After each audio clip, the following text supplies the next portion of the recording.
शरल ॻाल्हियूं शुरू थियण खां पहिरियां हर ॻाल्हि जो ज़िम्मो तोखे खणणो पवंदो। रूंडे जे मथां जेको ॾोह ॾंड पवंदो उहो तोखे भरणो पवंदो। बाबा साईं वॼाए छॾियो वञो। बाबा हाणे ॻाल्हियूं अञा स्टार्ट थियूं ई कोन्हनि त ॻाल्हियुनि खां अॻु में ई तव्हां हणी मूंखे ॾोही करार करे छॾियो। ऐं वेठा था ज़िम्मा शेरल खान खे खड़ा ॻाल्हि करण जो फ़ाइदो कहिड़ो बाबा? पोइ जेको मूंखे ॾंड ॾोह पए ठीकु आहे, मां भरे ॾियण लाइ तयारु आहियां बाबा, हाज़िर। सोट रूंडे जी इहा बकवास कॾहिं बि ख़तमु कोन थींदी। वणे तारा गोल बस रूंडा बस, पंहिंजी बकवास बंदि कर। ये पंहिंजा तारा वारा पाण वटि रख। तोखे हिते शेरल जे करे घुराए, तोखे इज़त ॾिनी, विहारियो, तुंहिंजूं ॻाल्हियूं ॿुधियूं। तुंहिंजे मथां वाज़े टे खून आहिनि, टे। उनजी सज़ा सिर्फ़ मौत हूंदी, मौत। जाकर खान हिन वक़्तु असां ॻाल्हियूं सिर्फ़ु तव्हां सां करणा आहे। बाक़ी जेकॾहिं ॿियनि धुरियुनि जो ज़िम्मो खणो था पोइ तव्हां रूंडे मथां ॾोह मड़े सघो था, पर उन खां पोइ जेकॾहिं कंहिं ॿी धुर जे तरफ़ां कंडो बि रूंडे खे लॻो न, असां उहो तव्हां ॾांहुं सम्झंदासीं। शेरल जेकॾहिं तव्हां ॻाल्हियुनि जे लाइ आया आहियो त हर धुर सां तव्हांखे निबेरो करणो ई पवंदो, ऐं उन खां पोइ ई रूंडो हिन ॻोठ में अमन अमान सां रही सघे थो। जाकर खान हर हिक खे असां पाप लांद ॾियण लाइ तयारु आहियूं। शेरल कोन पूरो पवंदे, कोन पूरो पवंदे। बाबा जा एतिरा गुनाह आहिनि जो तूं ॻणे ई कोन सघंदे। हा शेरल, हाणे ॿुधाए ॿुधाई, छा अञा बि तव्हां ॻाल्हियूं करणु चाहियो था, या इन रूंडे खे असांजे हवाले करे तव्हां हितां हलिया हो?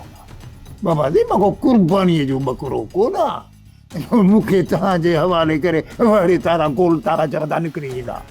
रूंडा तोखे त हर हाल में कुर्बान थियणो ई पवंदो। दिलावर खान रूंडो हर ॾोह ॾियण जे लाइ तयारु आहे। इन रूंडे जा ॾोह ॾंड तव्हां खां भरण खां घणा आहे, तव्हां भरे न सघंदा। बाबा साहब हाणे इहा वॻा ॻाल्हि आहे, हाणे जेकॾहिं मां भरे न सघियुसि त पोइ भलो साईं। बस अॻिते हिकु लफ़्ज़ न। इहो भलो साईं तव्हां जहिड़नि ज़ालिमनि जे लाइ आहे जो गुनाह ऐं ज़ुल्म करे वरी भले साईं खे विच में हाणे पंहिंजा ॾोह बख़्शाईंदो। जेको ॾोह तो कयो आहे न उन जी सज़ा तोखे मिलणु घुरिजे। ॻाल्हियूं इतबार ते थींदियूं चाकर खान, भले साईं खे विच में असां बाण नथा चाहियूं। बाक़ी जिथे बि ॻाल्हियूं फाथियूं न उते शाहिदनि खां मदद वठंदासीं।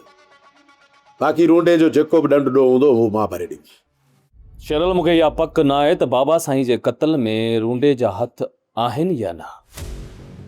बाक़ी अदा रावल खे ज़हर ॾियण में रूंडे जा हथ शामिल आहिनि, ऐं इन जी गवाही इन जो पुटु पाण ॾेई चुको आहे।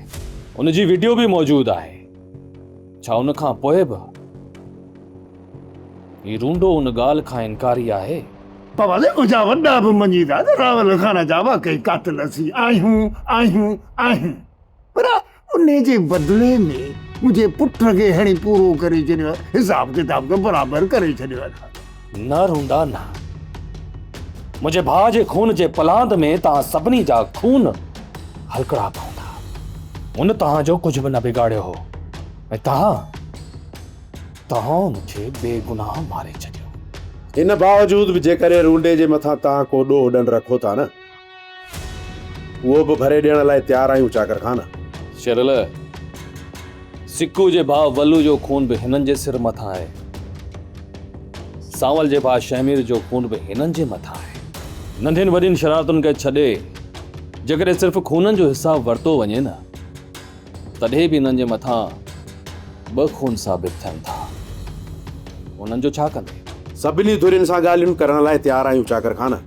असां नथा चाहियूं त इन खां वधीक का खून रेज़ी थिए।